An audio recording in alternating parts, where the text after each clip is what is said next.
Today's Nezavisima Gazeta reports that in the Russian judicial system, depressing trends are gaining momentum.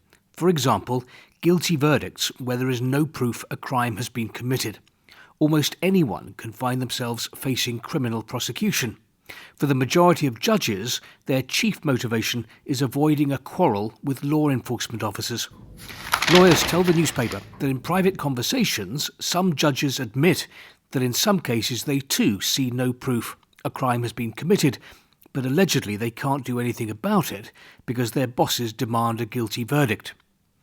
Kommersant reports that communist deputies on the Dimitrovgrad town council in Ulyanovsk region have asked the mayor to consider allocating a plot of land for busts of Stalin and Soviet Marshal Zhukov, citing a sharp rise in patriotic sentiment.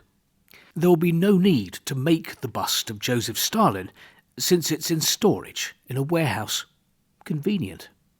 Talking of patriotism, Moskovsky Komsomolets reports on the draft federal programme for educational work during children's recreation, drawn up by the Russian Ministry of Education. If adopted, it will form the basis for programmes in all children's camps in Russia. This would include preparing children and youths to make a conscious choice of life path oriented towards creating a strong and happy family through project activities, various games and promotional events. What exactly does that mean? The first thing that comes to mind is playing grown-ups, but on a mass organised scale. That is indeed a good game, but normally for kindergarten. What kind of games and promotional events could there be for teenagers aged 13 to 16? The paper also reports that on Ukraine, the Kremlin wants to exclude Kiev from the conversation between the big boys. In other words, Vladimir Putin wants to decide everything with Donald Trump and leave it to him to sell any deal to Kiev and to Europe to convince them to support an agreement.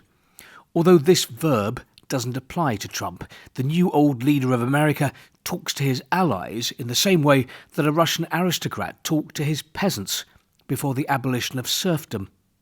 But from the Kremlin's point of view, this is not just a major plus, it is the chief guarantee that an agreement on Ukraine, and not only Ukraine, is in principle achievable and can be implemented.